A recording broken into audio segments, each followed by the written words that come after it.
Hello guys, welcome back to ESENtaxa. Andrea Papito here. In this video we are going to understand how to pay the social security if you're working for an US company and you're living in Italy. So in 2022 more and more people are moving to Italy because they want to enjoy the sunny weather, especially in the south, and enjoy also the tax benefits such as the impatriate regime, forfeit regime, and these kind of things. Of course, if you're new in this channel, ESENtaxa talks about the Italian fiscal system, how to optimize taxes when you relocate in this country, and of course, we provide as a service, as an entity, a long plan tax in case you want to stay in this country for a lot of years. And in the description below the video, you will find a link to our consultancy services. So have a look at that, and please subscribe to this channel if you're interested in this topic. Notification bell, like button, please. So going back to the topic, remote work in Italy in 2022.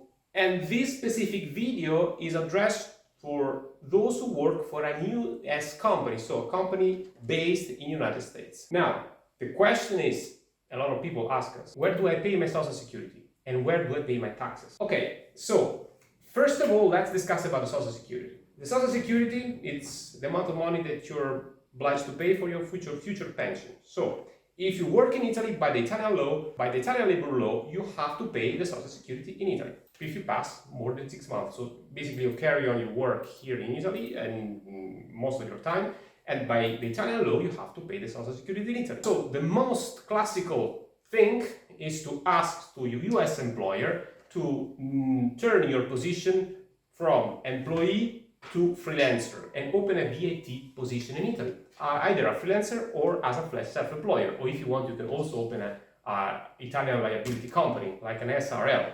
So this is the most ideal situation. But what if you're a US employer, he just wants to keep you as an employee and you are forced to stay in Italy and keep your income as an employee?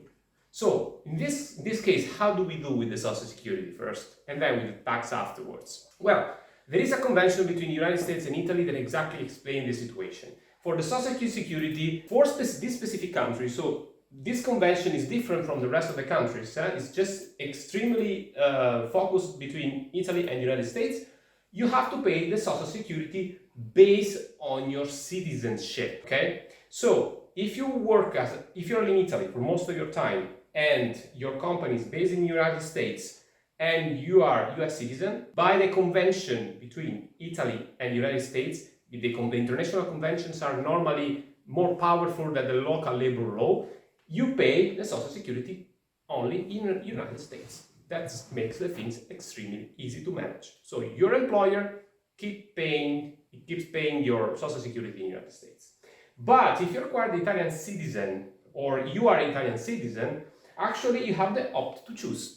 You can either choose to pay the social security in Italy or you pay the social security in the United States. And then it's a matter of understanding where it's more convenient to pay your social security. Most likely in the United States, if you pay a certain amount of money, and in reverse, in the future, you will have a higher pension compared to the Italian pension. So it's a matter of making some calculation. Of course, in terms of, it's more easy for your US employer keep you in the social security system of the United States, right? So this is quite easy. This is an exception because for the rest of the country, if you're coming from another country, you cannot have this kind of benefits and you have to pay the social security in Italy because the Italian labor law wants you to pay the social security in this country. Now, what about taxes?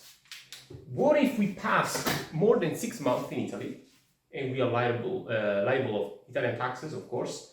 So let's remove here social security and let's discuss about taxes. Here, the things are more complicated. Okay, now, and that's the reason why turn yourself into a freelancer position, it's way more easy and way more convenient than keep your position as an employee for a US company. But anyway, let's imagine you are forced to do so. The taxes are, you have to start paying taxes in Italy when you become Italian fiscal residents for this specific case, and this happens when you pass more than 6 months. Of course, the US employer, he wants to keep paying taxes from your salary, from your payroll to your IRS. So for the tax agency in the United States, it would be convenient for him. And he doesn't want to have a problem with the IRS. So that's the reason why they want to withhold tax from your payroll, from your American payroll. But the problem is that you have to pay taxes in Italy as well. because you have passed this famous 6 months, so the famous 183 days. Here the things are quite complicated to manage. So based on the convention, we have here in ESENtaxa, we have analyzed the convention in terms of to avoid double taxation. So the convention regarding taxes between US and Italy, and basically works like this. You're supposed to have your taxes withdrawn from your payroll, like normally in US. Then you're supposed to pay taxes in Italy, the same on the gross income that you have received.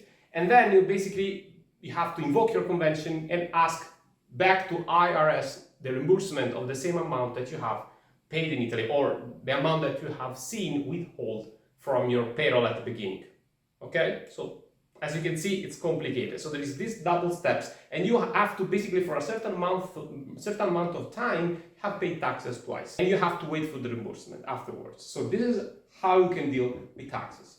This happens because since you are a US citizen, okay, so you're, again, in this scenario, you're always obliged to pay taxes to IRS because you're taxed on citizenship. And then, of course, your employer thinks that you have to automatically pay taxes in US even though you're liable on taxes in Italy. The thing changes completely if you are not US citizen. Okay, maybe you keep working for a US company, but you are not a US citizen. Maybe you're an Italian citizen or you're a citizen from another country and you simply work for a US company, but you're living in Italy. So for this specific case, you're not obliged to declare taxes in US, so you're supposed to receive from your foreign US employer the gross salary. And then this will be taxed only in Italy. So you pay Social Security in US, but the taxes are in Italy. So you will receive the gross amount of money, and this amount of money will be taxed under the RPF taxation as an employee type. Okay? So as you can see, this is a complicated scenario. That's the reason why we always recommend to our clients to move towards the freelance solution or a self-employed solution, because these two solutions can exploit the impatriate regime and the forfeit regime. Of course, as a US citizen, you have a cap above which you have to always pay the difference to US government as a freelancer, as a self-employed, because you have in US the famous earned income exclusion. If I'm not wrong, this is the acronym, and in 2022 it would be something like $125,000, something like this. More or less, this is the cap. So if your income is below this threshold, you will pay taxes only in Italy, and in US you have to only declare this amount of money. But if you pass this threshold, you have to pay taxes in Italy, and if there is a difference above this threshold, it has to be paid to United States government. I hope this was clear. If you have any questions, just write us at ESENtaxa@gmail.com. Again, in the description below the video, you'll have a link to our consultancy services. If this was not so clear, maybe we can have a specific scenario, an hybrid situation, or a particular situation. Keep in mind that if you move to Italy, you have to also you will be considered fiscal resident and you have to tax your worldwide income. So if you have other incomes, those incomes need to be accumulated with this one in Italy. So there is something to be analyzed case by case. So we really advise you our consultancy services. And we also provide, of course, an accounting services in Italy with our accounting partners. Again, subscribe to the channel if you like this content, and see you to the next video.